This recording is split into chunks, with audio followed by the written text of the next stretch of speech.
Welcome to Career Tools. As it's a holiday this week in the US, Independence Day, we're releasing a Hall of Fame cast. You may have heard us talking about the M Conference. It's our new conference, completely different to anything we've done before, where we're inviting executives to come and talk about their industry, the future, and what they've learned as executives. It's a great opportunity to hear some different perspectives and to meet some new people. And because that was in my mind, the Hall of Fame cast we chose was attending a conference. It's what to do before, what to do during, and what to do afterwards to really make the most of a conference or training that you're attending. Now, we released this cast in 2010, and as you know, all of our guidance is timeless, but technology changes. There's a good few mentions of Blackberries and smartphones, which we probably wouldn't say today, but you know what we mean. One more thing, if the M Conference sounds interesting, go to the website. There's plenty of information about who's speaking, what they're speaking about, and you can register right now. Let's get started. Welcome to Career Tools. Today's cast, attending a conference. Here we go.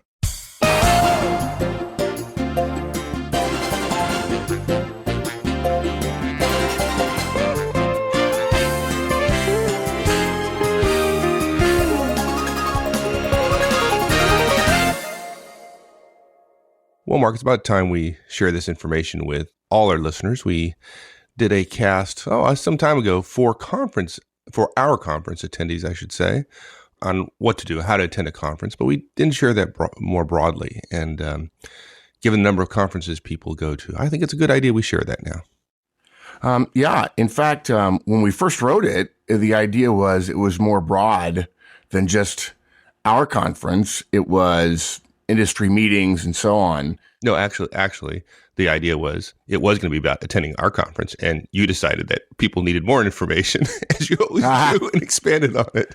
Yeah, which caused people to say, why are you telling me about this other stuff? I'd like to know what to do for your conference. Yeah. But look, you're going to go. In the course of your career, you're going to go to trainings, you're going to go to conferences and so on. And we all ought to have a simple template for how we attend, what we do before, what we do during, what we do after. And that's why Career Tools exists, is to help you do these things. And maybe this cast won't make you a master at it until you've been to 20 or 30 conferences or trainings or what have you. But it will keep you from making mistakes, and it will increase the chances that the first few times you go, you'll be successful. Yeah. I wonder if people think that we have checklists like for everything. Like we have checklists on how we're going to set the dining room table for dinner. I can imagine. I hope not, but maybe. Okay. So what are the high level? What are the areas we're going to address today? Yeah, really simple. There's stuff you do before, preparation. There's stuff you do at the conference to make the conference itself effective. And then there's some simple stuff to do afterwards in terms of follow-up. That's all. Oh, okay. So, let's talk about things you do before the conference. I mean, I assume you're just talking about like filling out the web form that conference folks put on. You fill that out, right? And then you show up, right? I mean, it's probably that simple. Yeah. That'd be nice. Not so much, right? Yeah. The first thing, I'm surprised. We get questions all the time about things at our conferences, and all the information has been provided multiple times, and people have not prepared in certain ways, and so they have less than a good experience. So The first thing you got to do is read all the materials, right? I mean, well, that's a simple one, but like you said, it's an amazing number of people who don't do that. They don't read the materials, therefore they're not prepared. So they attend a session and they're not able to fully participate and get the benefits of it. Yeah, that's the thing. I mean, they and then they get frustrated. And in fact, in a lot of cases, this is particularly true for high Ds and high Is. They get angry, and their first interactions at the conference are not positive. And usually that goes away. It doesn't overshadow the entire experience. But if something's not done in advance, yeah, it can definitely affect the entire experience if you're not prepared completely. Right. And good conference organizers understand that, right? For example, in our conferences, We certainly for the ECC, we do it, but we're now starting to do it for the EMC, for the Effective Manager Conference. We provide folks the DISC profile, and we've referred to it several times on Career Tools Cast. So you've probably heard the terms DIS and C. So in any case, we provide them that profile. And when they take the profile online, they're able to get that, right? They can get it and they can print it right there online, or they can look at it in their web browser. But we still print out every single one and bring them to the conferences because we know folks don't read the materials. And so as effective conference organizers, at least we think, we understand that and take some precautions against it. But most conferences do not. Yeah. It seems surprising to me. And then people get irritated or embarrassed, which is not effective, particularly when you're just starting out at a conference. And if the training is smaller or really relevant, that kind of start is not really good. Look, it's not hard. You just got to make some notes. You got to manage your calendar, right? Go over the materials. Make sure you know when and where it is. Look, I think we've talked about it before online. I'm amazed at the quality of cab drivers in Chicago. We've stayed recently at an airport Hyatt or Hilton, and when we asked a cab driver at O'Hare to take us there, he said, "Do you have GPS on your phone? What's the address?" He didn't know how to get to the whole raft of hotels over in Rosemont, right there next to O'Hare. So, you need to have those things. You need to know the address of the hotel. You need to know the phone number of the hotel. For me, what Wendy does is she puts an appointment in my calendar that says Airport Hilton. And when I click on the notes, it has the address as a link and the phone number as a link. And when I click on the address, it brings up Google Maps on my iPhone. And when I click on the phone number, it asks me, do you want to call that number? And you don't need an admin to do that. You can do that yourself. And it just seems that people don't do it and then are late and again are frustrated. Yeah. Not only having the directions and address and phone number of the hotel would be useful, but also, putting some time on your calendar to print the agenda, to print the sessions, the workshops you can possibly attend, in terms of getting organized so that when you get to the conference, you're not just figuring it out right there on the spot. You know what you'd like to attend, you know what sessions are important, and you have a strategy.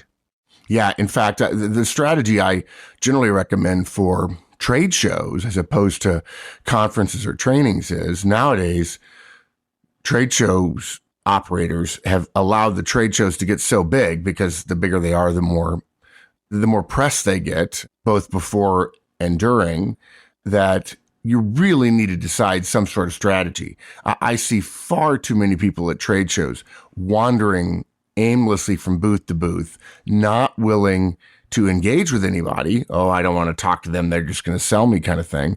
And you sort of take a 30,000 foot view and try to see everything.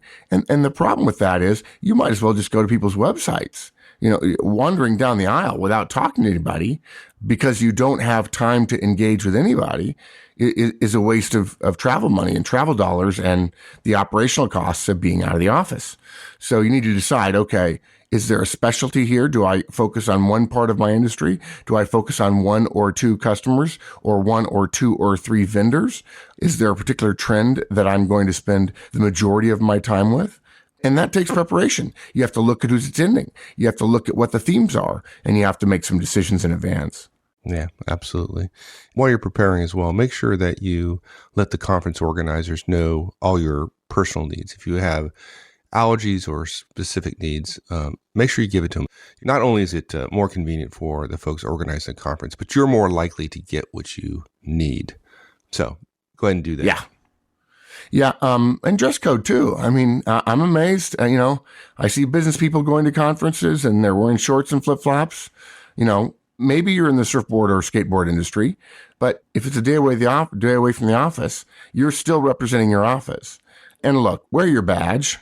The badge is there for a reason.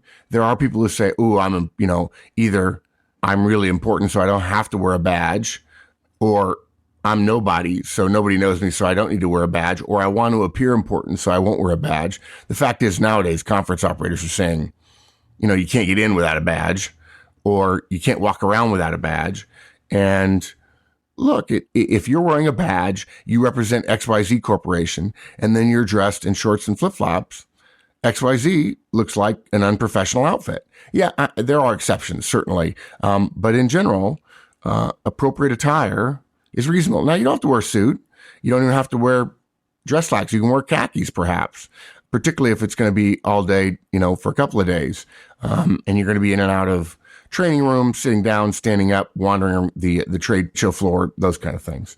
And if you're in a training session, find out what the layout of the room is and find out whether or not you're going to be doing a lot of interactive stuff, and dress appropriately, but also recognize you're representing your organization. Yeah. And if you're unsure, you can do one of two things.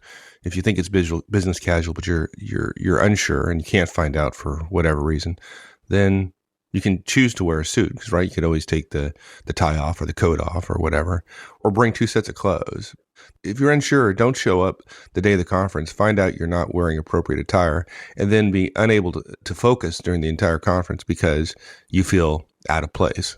I've seen there that you go. as well. Yeah. Yeah. Good. Okay. So how about, we just can't leave the office without letting people know, right? And arranging for coverage of our job. Any suggestions there? Yeah.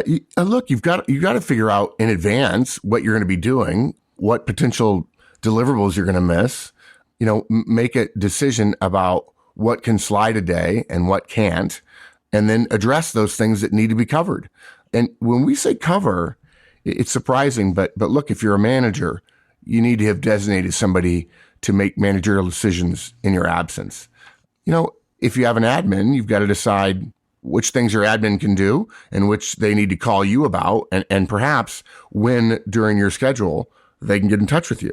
But having cover means having somebody who is responsible for handling stuff when you're gone. The vast majority of people don't do this when they travel and things grind to a screeching halt, or say, hey, you can get me anytime you want. And then they discover that really they can't, people at your office can't get you anytime they want.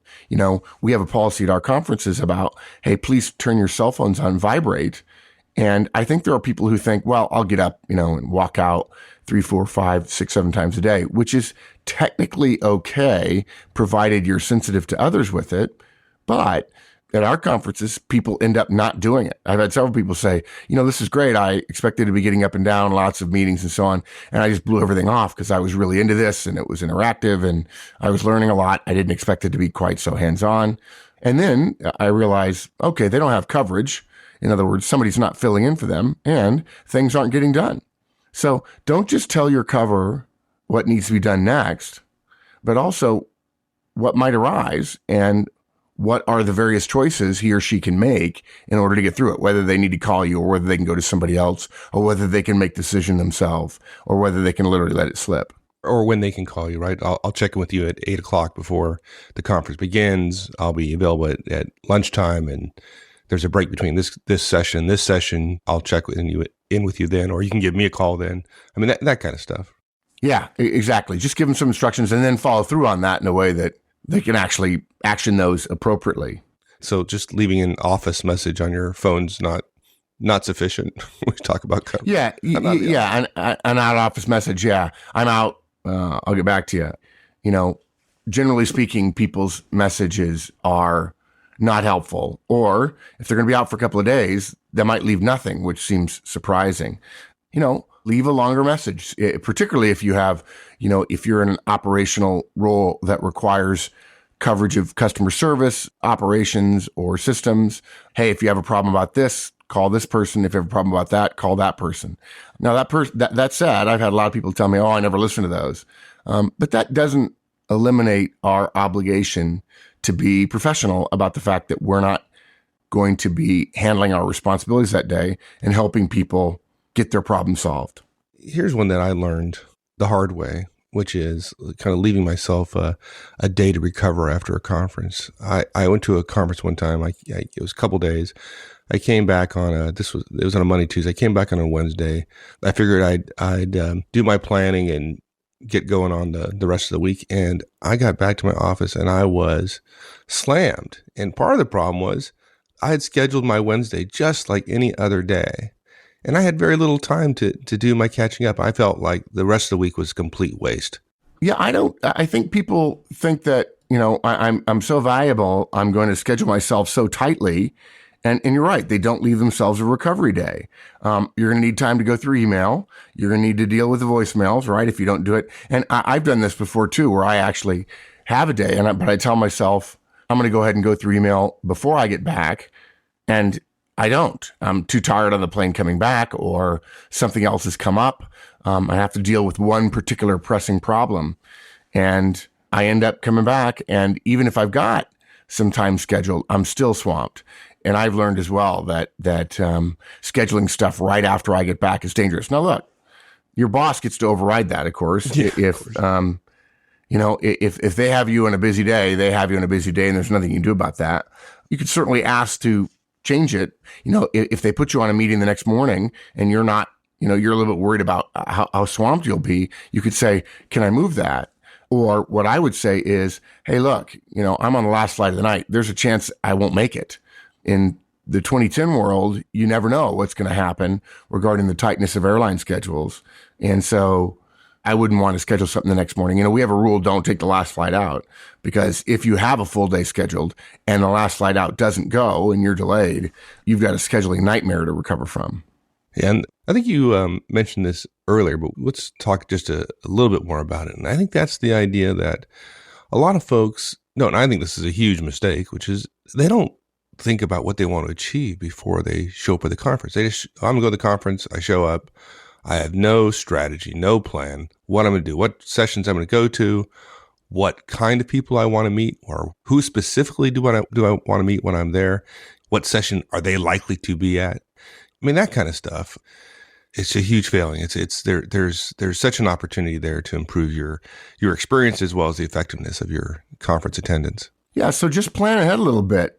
And it's not that hard. Even if you've never been to a conference, you've seen, or you've never been to a trade show, you know what one roughly looks like, or you can find out from somebody. And if you literally don't know where to focus, or what presentations to attend versus not, ask your boss, ask a couple of peers, ask a mentor about what possible ways, what theme you want to address, or if you can't come up with a theme, it's just too hard, say, okay, what 2 or 3 things do I believe I'll get the most out of? And that means going over the calendar of events.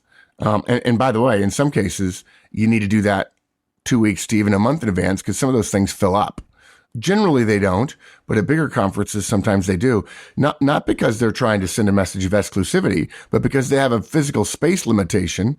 I remember giving a presentation a number of years ago at a gaming conference, and they kept saying, "We need to put you in a bigger room because people are signing up for it." There ended up being 500-600 people in the room, and it was the biggest. I mean, I don't think that the presentation was all that fabulous. It was just that they had a lot of interest, but they had to move other things in other rooms because people wanted to go to this talk about management, and they finally cut it off because I was in the biggest room there was, and they couldn't do anything more. And the hotel will keep them from putting too many people in a given room. There's a mindset here, right? Where we often feel that training is something we're sent on, right? And the time out of the office is, we can ill afford it, right? But if you think of it this way, and you think about your goals and objectives before you attend, you can really see it as a way of achieving something you couldn't in the office and increase the utility of those days. And it's really a mindset, I think. That's a good point. Yeah, I hadn't thought about that. I was thinking more from a scheduling perspective, but yeah, you can become more effective a little bit strategically by thinking in advance. Good point. Good. Okay, so that kind of covers some of the stuff before the conference. What about at the conference? The day of the conference arrives. Now what do we do? Yeah, there's an old saying: don't arrive on time, arrive in time. What do you mean by that? What do you mean by that? Yeah, on time is for a 9 o'clock conference at 9 o'clock, but in time is you arrive at 8:30.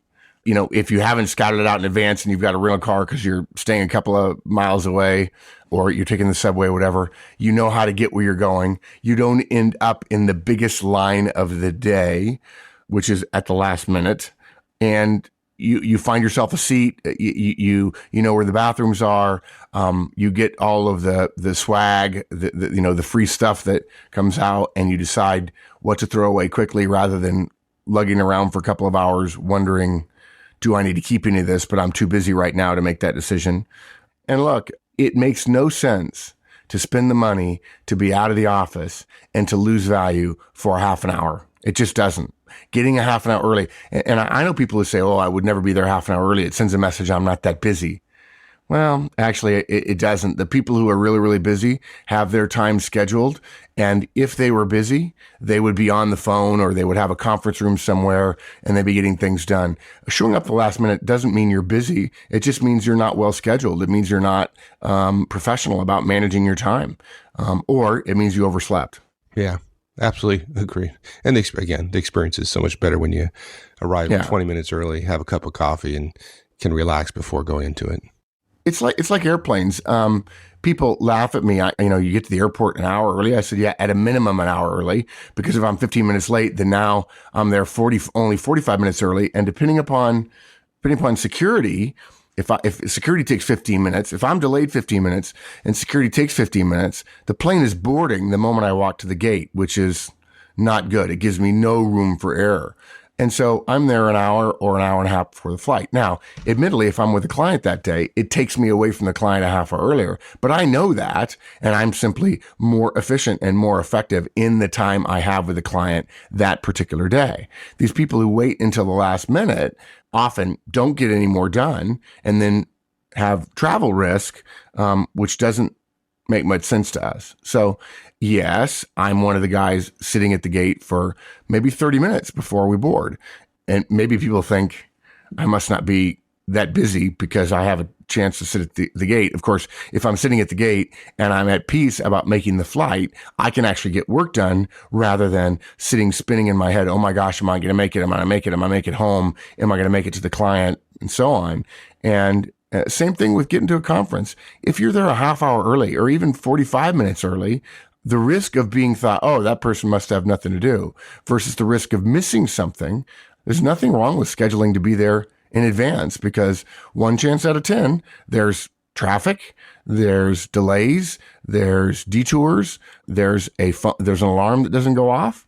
I'm sure it's old fashioned, but I have 2 alarms when I travel and I use them. Talking about work, let's talk about breaks, because I love breaks, right? You're in a conference, in a 2-hour session, you got a 15-minute, maybe even a 30-minute break, and this is the time to get work done. You just go in the corner, get a cup of coffee, and get on that BlackBerry and start pounding out emails. Perfect. Just great. Yeah, you could do that. I mean, I won't argue that it may be a mitigation technique for the day back at the office, right? And certainly it sends a message that you're a busy person. Although I've always wondered, really? I mean, the number of people that I know that have to make decisions that fast, it's certainly true for salespeople and customer service people who are responding with some immediacy. And I suppose people are responding to their bosses as well. But our approach is different, right? Our approach is you use the breaks to meet people. Conferences are where you can really make a significant impact on your external network. I mean, think about our conferences. I don't want to make this an advertisement for our conferences because it's not, but everybody at our conference is interested in improving their management skills. Everybody at our conference is, if it's a communications conference, is interested in improving their communication skills. This is probably at our conference or any other conference somebody attends is the most concentrated collection of people from different industries or from outside your company, let's put it that way, that you're going to go to. So why not take advantage of it? And rather than bemoaning that you don't get a chance to build your network, delay some of the urgent, quote unquote, emails or text messages that you're sending on breaks and go up and say hi to people. I suppose you wouldn't want to go say hi to people, one of the people that's on their phone.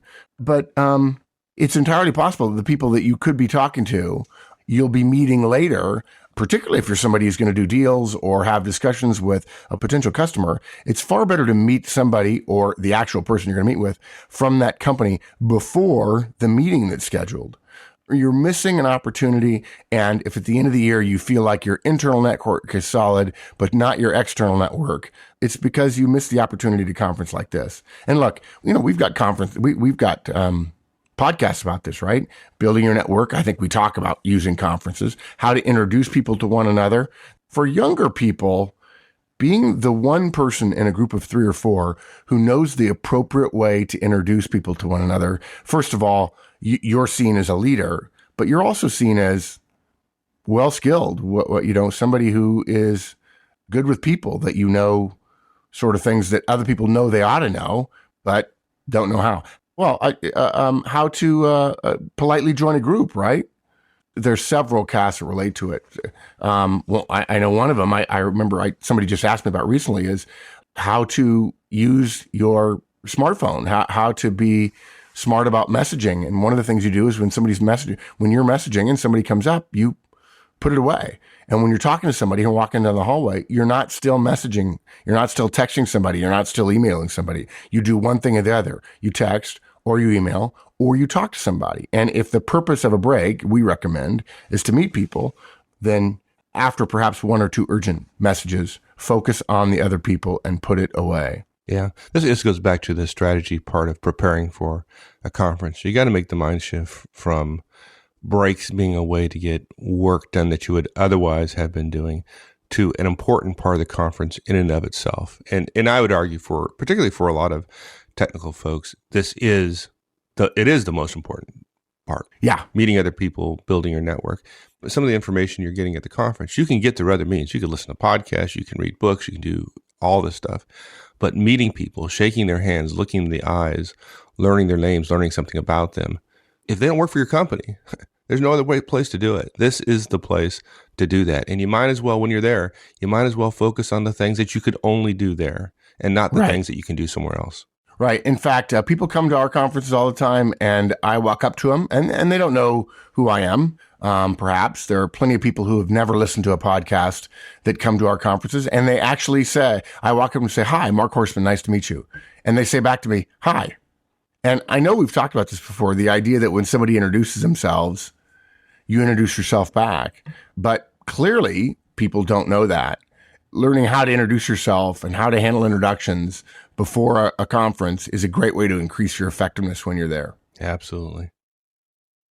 If you're located in the Pacific Northwest and are looking for a conference event to attend, you're in luck. Manager Tools will be in Seattle August 20th and 21st with our Effective Manager and Effective Communicator conferences. We come to Seattle but once a year. Don't miss this. Register today at manager-tools.com/training. Let's talk about participation, because I see a lot of folks who attend a conference and literally, for example, our conferences, we send out a contact list at the end of the conference and I know the names, right? So they're small enough we can memorize everybody's names at the conference. And so I'm putting the pictures and the names together before I send out this contact list. And I look at some folks, I go, that person didn't say an entire word during 2 days. How can that be? I'm amazed by that. And yet there are people who say, well, I'm not there to meet people. I'm just there to learn. I learn by sitting quietly and so on. And I can understand that point of view, that behavioral tendency. The fact is, unfortunately, that everyone learns better by interacting, even if that means trying to figure out what question you're going to ask in advance. Yeah, look, we recommend you participate if it's allowed. If questions aren't asked for, then there's no need to ask questions. But if you have a question, there's nothing wrong with asking it. And look, be smart. Look, if you're the one that asks a question in a group of 100 people, people are going to be impressed, provided the question is reasonable and it's delivered well. And, in terms of delivered well, it's easy. If they give you a microphone, stand up and say, hi, I'm Mark Horstman. I'm from Manager Tools. My question is da-da-da-da-da-da-da-da, right? Let them know who you are and then ask your question. And those folks who do it that way, those are the folks that on breaks, people are coming up to and talking and initiating conversations, right? You want to build your network, do that, and people will come to you. You won't even have to go find them. Yeah, exactly. And again, I'm surprised that people say, well, they walk out of it, well, I had a question about this or a question about that. And then the other person says, yeah, I had the same question. I think, wow, there are two people who could ask the question and neither one of them did. And now they're talking to each other. I hope neither one of them says what they think the answer is because obviously neither one of them knows. So, yeah. So it's okay to ask questions. It's okay to be interactive. It's okay to participate. It's okay to wait after a session and meet the presenter. Look, if the person's really, really good, if you're a VP and the person's really, really good and maybe they're not at your level, maybe you want to meet them and maybe they'll be part of your bench later. You never know. You never know. And if if nothing else, it makes the session a lot more interesting and entertaining when people participate. So good. How about taking notes? Yeah, we have a podcast on it. That's probably the best thing to say. There are better ways to take notes, and I don't know. I'm amazed. People, when people ask us about one-on-ones, we say, they say, well, I'm afraid my people are going to think that I'm documenting. I said, what other meetings do you go to that you don't take notes? And in the case of a conference, what other meetings do you spend thousands of dollars for that you then don't take notes? Right? That just doesn't make sense. A lot of sense. Well, it's gonna be a lot harder telling your boss what you learned if when you get back if you don't take notes. That's for sure.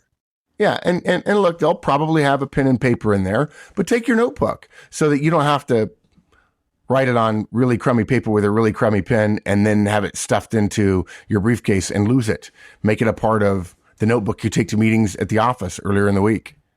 One thing I see folks do that just seems, I can understand why they do it. I just don't think it's terribly effective. And that's, they're much less effective on the second day because what happens the evening of the first day? They partay. Yeah. That's just not me. I don't.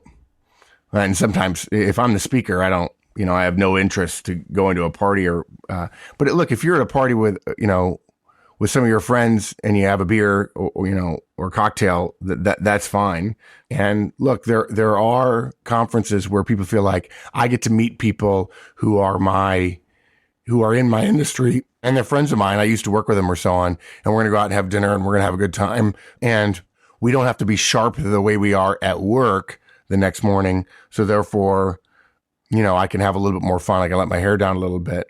And yet there's always stories, right? There's always stories of somebody who is late the next day or, quite frankly, worse, is less than professional because they're drunk. They're less than professional in front of friends or associates or colleagues. And we can assure you those stories get back to your company. If you're the only one going, unless you're at a very, very small company, that doesn't mean you're the only person in the company that knows that you're going or that knows someone else that knows that you're going. And if it's bad enough, that's a career limiting move. Now, we're not suggesting you go back to the hotel and sit in your room, by yourself, but gee whiz. I mean, the company is not paying for you to get drunk. In fact, if you're traveling on business, being drunk is a no-no, period. It doesn't matter whether you travel a lot and you think I'm off the clock. Off the clock means nothing. You have an obligation to behave professionally as a representative of your firm. So we just don't recommend it. Don't be the person who makes a career limiting move because they think this is an opportunity to have a good time. Don't spend the day building your network and then the evenings destroying your network. Yeah, that's a good way of thinking about it. And we've got a cast about Christmas parties. It was several years ago, but it makes some recommendations about how to behave and so on. And that those are good recommendations for a conference party or even a dinner party at a conference. Good. So you prepared well. You've done a few simple things during the conference itself, but there's some things we need to do after the conference, aren't there? Yeah, look, follow up, right? I mean, the first thing is strike when the iron's hot when it comes to people. Enter the names you meet, the people that you decided, hey, I want to stay in touch with that person. Enter them in your contact folder system, however you do it. Nowadays with Evernote, you can take a picture of their business card and get it. I think Evernote has a really good ability, it may be add-ons, has a really good ability to capture the key information, right? Yeah, it's not an add-on. It's perfect for that. I put all my business cards in Evernote. And then I throw away the business card. Yeah. And then, Control-Shift-K. I know that sounds old-fashioned, but in Outlook, that's the way to create a task. And the task is stay in touch with Joe or Terry or Jane, and then Control-G for repetitiveness, right? How often you want to repeat it every 3 or 4 months. And you'll find all the details of that in our Building a Network cast. And note, I'll just make a pitch for that. It doesn't say networking. We don't have a networking cast. We know that most of you don't want to network. On the other hand, we do know that you want to have a strong network, and that means you have to build the network. And the way you build the network is by meeting people and staying in touch with them. It's that easy. I've seen you do this before, and it surprised me because a lot of folks don't do this. Is you've after a conference sent personal notes to the speakers. Now everybody understands. Okay, we'll build their network with other participants, but for some reason people throw speakers out of that circle. You don't. Yeah, I mean, my feeling about it is if a speaker's good, if somebody's professional, if I am impressed, I want them part of my network. And this is a way to introduce myself. Now, I don't ask a bunch of questions. I simply write a thank you note, a handwritten thank you note. And this is a way of me saying, I'm not like everybody else, and saying thank you. And, thank you notes are, unfortunately, even though we highly recommend them, they're a lost art. And so I introduce myself this way. And if in fact I talk to them briefly, I'll mention something either about their presentation or about the discussion we had afterwards. And it's a very powerful way. I doubt seriously that most speakers who get a note after the conference will forget who sent it. Even if you think they're getting a lot, you'll be surprised. And as I've said before, I keep all of mine and read them on bad days. I can't say for certain that I remember every person who sent me a handwritten note 5 years after I got the note. But I definitely am much more likely to respond to an email from them in the next couple of 3 months if I get a handwritten note for them shortly after the conference. Yeah, it makes a huge difference. Yeah. If you enjoy going to conferences and you appreciate the resources that the company is spending on your going to this conference, and it makes sense to make sure that when you get back, that the company realizes some of the value of that. And part of that is, a real simple step. Just brief your boss on what you learned and who you met. Yeah. I mean, again, I think what most people do is they go back to the office and they're in the office and they're working, right? Take a moment and draft a note, or if your boss is a listener, set a time where you brief her on what happened, key points, what you learned, maybe the number of people, maybe not the details, but the number of people you met and plan on staying in touch with, maybe a review of the theme, or, hey, I don't know if you know this, but our competitor has a new product, or several of our competitors were talking about something that's in prototype stage. Generally speaking, you're not going to get in today's modern connected world, you're not going to break a story to your boss. On the other hand, I'd be willing to bet the vast majority of bosses don't know as much as you about the state of the industry the day after you come back from an industry-wide conference or a training session, if in fact at a training session you interact with others. Now, if they're a reader, send them an email. Hey, I just thought I'd give you a quick review of the training session. And let me also say this. You will be able to get more training or travel or conference budget than other people if you take the 15 minutes either on the plane on the way back or in the office the first day you're back, and send a detailed note to your boss. Not every single thing you did. That's not what we mean by detailed. But don't just say, hey, I had a great time. Thanks for sending me. Give them some value. Show them the value that you got out of the conference. And they will see that as professionally closing the loop. And they will be able to use it to justify saying, oh, that money that we spent there was valuable. And look, I think one of the worst things in the world for bosses, but everybody's sort of complicit with it now, is I send somebody to training. I'm not really sure they're going to get a lot out of it. They don't come back and tell me they learned anything specific. And then 90 days later, I haven't seen any change. They know for a fact the training wasn't valuable. And so the next time we ask, we've reduced our chances because, one, we haven't changed our behavior, and two, we didn't close out with them. So again, we recommend closing out. Brief your boss verbally if he or she is a listener. Send an email first, and then offer to stop by if, in fact, they're a reader. How about the team? Is it worth sharing what you've learned with the team, or is this a competitive advantage and we should just kind of hold it all to ourselves? Yeah, I think you brief the team on what you learned just because, if it's an industry conference, why wouldn't they want to know too? Although I'll tell you, a lot of bosses, we've said the old story that bosses somehow seem to think that they get communicated to rather than communicated through. Why it is you would want to know stuff that's not confidential, but you wouldn't want your team to know it is kind of beyond me. But yeah, for some reason bosses don't. Now, I think some bosses don't talk about trainings because they'd have to admit, I didn't know this before. But trust me, folks, your people know that you didn't know that before. And admitting it is actually a sign of strength and not a sign of weakness, right? So I think telling your team in your next staff meeting, or even copying them on the note you put to the boss, I think is helpful. And look, you may have to delegate something to them, and you may want them to use your outside network. And the fact that they know somebody, that you met somebody at a conference, helps them in terms of using leveraging your network when you ask them to help. Good. Man, that was useful. This is one of those areas that folks don't think a whole lot about. And if you're going to spend company resources, which are rare, right? Yeah, more rare than they were 10 years ago, right? Absolutely. So why not make the best of it? Why, by doing some simple strategic thinking ahead of time, and then taking some simple actions before, during, and after to make it as a useful use of those resources as possible. Yeah, you build your network, you learn, and you gain competitive information and industry information. And the more you know, provided you put it into action afterwards, the more professional, the more effective you're going to be. So do your preparation, know what to do at the conference, and then follow up appropriately. That's how you do it. And build your network, which will, the benefits will accrue to you for many, many years to come if you take advantage of it. Don't pass it up. Yep. Thanks, partner. Thank you.